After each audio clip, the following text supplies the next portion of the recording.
like a boss. I turned the guy off by talking about some of my recent accomplishments. You said it's good to feign weakness, but I can't think of any. So you got no weakness. That's what you're saying. He really knows I'm financially doing well. Is there anything else you can think of?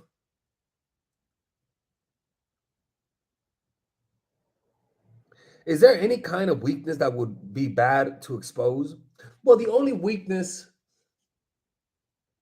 no, I mean, you could, I mean, if you have like fucking schizophrenia or like bipolar disorder or like fucking, something that could get something that could potentially, but no, I mean, I don't think that, I mean, the kind of weakness that I talk about is like being a little depressed here and there, or going through or exaggerating the shit that goes on in your life, like making it look worse than it really is. Sounds evil, right? Very narcissistic.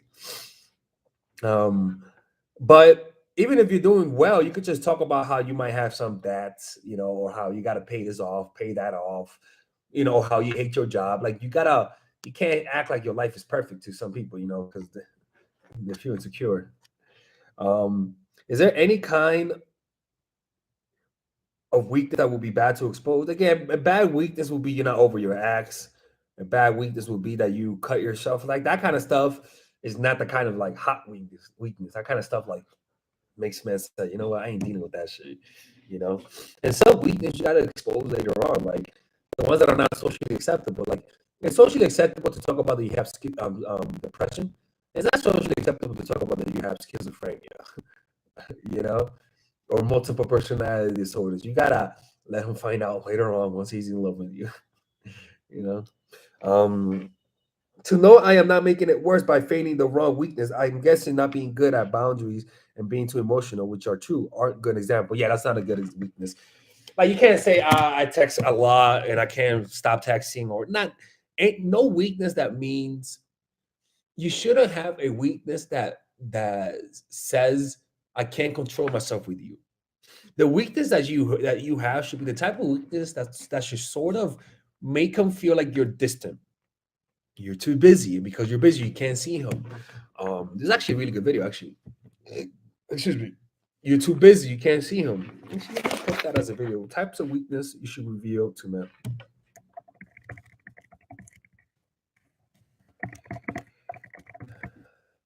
Um, it could be it could be something along the lines of being like hating your job, and so you are more closed, emotionally closed down to him.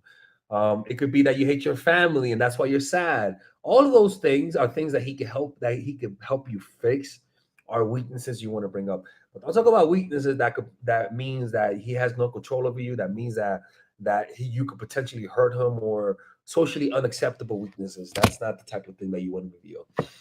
Hopefully, I give you some good examples. It could be that, I don't know, the depression thing just works pretty well, to be honest with you. And then what you could do is, when you see him one day you're more sad than others, one day you're happier than others. You know what I'm saying? And you undulate from happy to sad. Um, well, don't do it often because then you're gonna look like a cycle. But it could be like once a month you get a little closed down. Once a month you want a little bit more distant. And you do that as long as you don't bring the type of chaos that makes him rip his hair off. Like you just want to bring a little bit of chaos. All right, ladies and gentlemen, if you guys ever want to learn how to use your feminine energy to influence people, learn how to use your masculine energy to become more assertive, and also learn how to blend both energies to improve your dating life, your spiritual life, honestly, your relationship life, your family life, your career life, this is the course for you. If I had to make a course for my nieces, I have two nieces, one is 8, 19, and one is 14, 15. 16. Holy shit. Oh my God, he's a bad fucking uncle. He's a bad uncle. Get him. Shut up, Melissa. You should get this course, right? And this is the course that I will make for them. So, for example, watch the curriculum, right? In the first week, we're going to be showing you how to establish a strong masculine foundation without letting it hurt your feminine energy. This masculine foundation is a source of who you are, right? It's your bodyguard. Without this, whatever feminine energy you create will be destroyed by the outside, because your masculine is your shield. So we'll talk about goal setting. We'll talk about how to develop a serious attitude.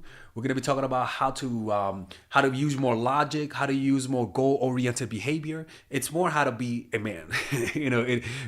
Now the next one is how to embrace the feminine energy, right? This one would teach you about how to minimize excessive masculine traits, developing self-awareness, healing abundant feminine energy, regulating your emotion, mastering voice qualities and facial expressions, surrendering control, and allowing pain to be felt. This is honestly, this will supercharge, like Kaioken, your masculine energy.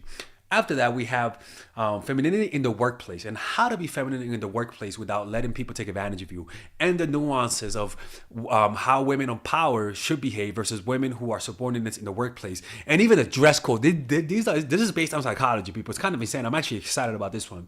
The next week, we talk about navigating the labyrinth of male and female friendship, and this a lot of women find confusing, so we talk about that. And how to identify envious friends, how to identify the good friends, how to keep male friends, and how to keep female friends. Week 5, we talk about how to release the burden of the past and stop and destroy mental projections. This is actually really powerful. And then week 6, we talk about how to increase your observational power so that you can read people better. And we have a bunch of bonuses. The course starts at $99, and you guys can pre-order the course today at $69 before it goes out. If you're watching this, most likely I'm in the meditation retreat, so most likely I will be praying for all of you guys. And just click on the description down below of the video. Right there, you'll see it, and you can pre-order that course. It's gonna be out by the end of next month or the beginning of February of March. One of the two, people, because I have a 10-day retreat to do, and I want to finish the course after the retreat, because I think the ideas are gonna be so much better. All right, man. I'll see you guys later. Pre-order, man. I'm closing the channel.